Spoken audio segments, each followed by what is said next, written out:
നമസ്കാരം. പാനൂരിൽ CPM പ്രവർത്തകരുടെ bomb നിർമ്മാണവും ബോംബ് ഉണ്ടാക്കുന്നതിനിടെ പൊട്ടി ഒരാൾ കൊല്ലപ്പെട്ടതും NIA അന്വേഷിക്കണം എന്ന ആവശ്യം കേരളത്തിൽ ശക്തമാവുകയാണ്. വടകരയിലെ UDF സ്ഥാനാർത്ഥി ഷാഫി പറമ്പിലും മുൻ പ്രതിപക്ഷ നേതാവ് രമേശ് ചെന്നിത്തലയും സംഭവം NIA അന്വേഷിക്കണമെന്ന ആവശ്യമാണ് ഉന്നയിച്ചിരിക്കുന്നത്. UDF കൺവീനർ MM ഹസനും കേന്ദ്ര ഏജൻസിയുടെ അന്വേഷണം ആവശ്യപ്പെട്ടു കഴിഞ്ഞു. പാനൂർ സ്ഫോടന കേസ് കേന്ദ്ര അന്വേഷണ ഏജൻസിയെ ഏൽപ്പിക്കണമെന്നാവശ്യപ്പെട്ട കോൺഗ്രസ് നേതാവും വടകര ലോക്സഭാ മണ്ഡലം സ്ഥാനാർത്ഥിയുമായ ഷാഫി പറമ്പിൽ തിരഞ്ഞെടുപ്പ് കമ്മീഷന് പരാതി നൽകിയിട്ടുണ്ട്. ബോംബ് നിർമ്മാണം CPM നേതാക്കളുടെ അറിവോടെയാണെന്നും നിസാര വകുപ്പുകൾ ചേർത്താണ് നിലവിൽ പോലീസ് കേസെടുത്തിട്ടുള്ളതെന്ന വസ്തുതയും തിരഞ്ഞെടുപ്പ് കമ്മീഷന് മുൻപിൽ ഷാഫി പറമ്പിൽ ഉന്നയിച്ചിട്ടുണ്ട്. പാനൂർ ബോംബ് സ്ഫോടനം LDFനെതിരെ വടകരയിൽ UDFന്റെ ശക്തമായ തിരഞ്ഞെടുപ്പ് ആയുധമായി മാറ്റിയിരിക്കെയാണ് NIA അന്വേഷണമെന്ന ആവശ്യം ശക്തമായിരിക്കുന്നത്. TP ചന്ദ്രശേഖരൻ വധക്കേസ് പ്രധാന വിഷയമാകുന്ന വടകരയിൽ TPയുടെ ഭാര്യയും MLAയുമായ രമയെ മുന്നിൽ നിർത്തി സമാധാന റാലിയും ഷാഫി പറമ്പിൽ ഇതിനിടെ നടത്തി. നിസാര സംഭവമായി പാനൂരിലെ CPMന്റെ ബോംബ് നിർമ്മാണത്തെ കാണാനാവില്ല.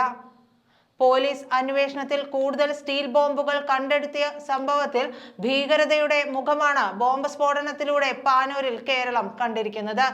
ഇത് ഭീകര പ്രവർത്തനം തന്നെയാണ്. NIA അന്വേഷിക്കേണ്ട പച്ചയായ ഭീകരതയാണ് നടന്നിരിക്കുന്നത്. പിണറായിയുടെ ഭരണത്തിൽ CPM ലക്ഷ്യമിട്ട ആ ഭീകര മുഖം എന്തെന്ന് പിണറായിയുടെ പോലീസ് ഒരു കാരണവശാലും കണ്ടെത്താനും കൂട്ടാക്കില്ല. ഇക്കാര്യത്തിൽ NIA അന്വേഷണം തന്നെയാണ് നടക്കേണ്ടത്.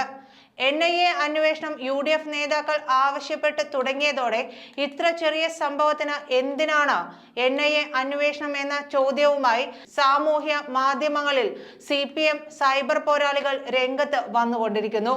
CPM NIA അന്വേഷണത്തെ സത്യത്തിൽ ഭയപ്പെടുന്നു എന്നതാണ് ഇത് വ്യക്തമാക്കുന്നത്. പാനൂർ സംഭവത്തിൽ ഒട്ടേറെ കാര്യങ്ങൾ പുറത്തു വരാനുണ്ട്. ബോംബുകൾ ഉണ്ടാക്കിയത് CPM DYFIക്കാരാണെന്ന് ഉറപ്പായിരിക്കെ അവർക്ക് പിന്നിൽ ആരൊക്കെ എന്നതാണ് മുഖ്യമായും അറിയേണ്ടത്. ബോംബ് ഉണ്ടാക്കാനുള്ള സാധന സാമഗ്രികൾ വാങ്ങാൻ ആരാണ് പണം മുടക്കിയത്? ആര് പറഞ്ഞിട്ടാണ് ഇവർ ബോംബ് ഉണ്ടാക്കിയത്?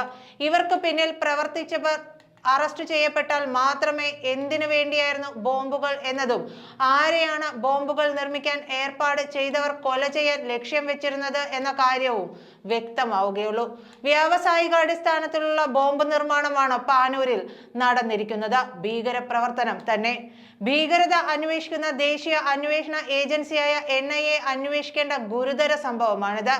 കേരളത്തിൽ എന്ത് സംഭവങ്ങൾ നടന്നാലും നുണകൾ കൊണ്ട് പ്രതിരോധിച്ച് രക്ഷയ്ക്ക് ശ്രമിക്കുന്ന CPM, പ്രത്യേകിച്ച് പിണറായി വിജയൻ ഭരിക്കുന്ന കേരളത്തിൽ പിണറായിയുടെ പോലീസ് കുറ്റവാളികളെ രക്ഷിക്കാൻ മാത്രമേ ശ്രമിക്കൂ. അത് തന്നെയാണ് പാനൂർ സ്ഫോടനത്തിൽ CPM പ്രവർത്തകൻ കൊല്ലപ്പെട്ട ശേഷം പോലും നടന്നു വരുന്നത്.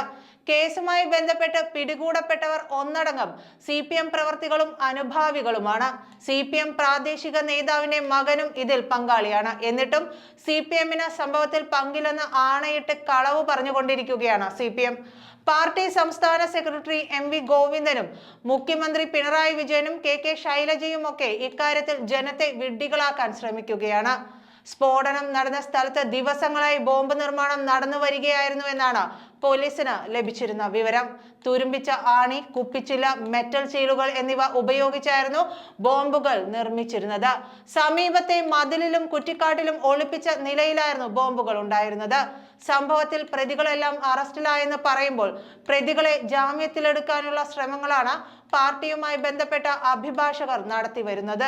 ഇക്കഴിഞ്ഞ ഏപ്രിൽ 5 പുലർച്ചെ രാത്രി 1 മണിയോടെയായിരുന്നു പാനൂരിൽ ബോംബ് സ്ഫോടനം ഉണ്ടാകുന്നത്. പാനൂർ കൈവേലിക്കൽ മുളിയാത്തോട് നിർമ്മാണത്തിലിരിക്കുന്ന വീടിന്റെ ടെറസിൽ ബോംബ് നിർമ്മിക്കുന്നതിനിടെ പൊട്ടിത്തെറിക്കുകയായിരുന്നു. സംഭവത്തിൽ ഒരാൾ കൊല്ലപ്പെടുകയും ഒരാളുടെ 2 കൈപ്പത്തികളും അറ്റുപോവുകയും ചെയ്തിരുന്നു. സംഭവത്തിൽ പോലീസ് അന്വേഷണം നടത്തി വരികയാണ്. നന്ദി.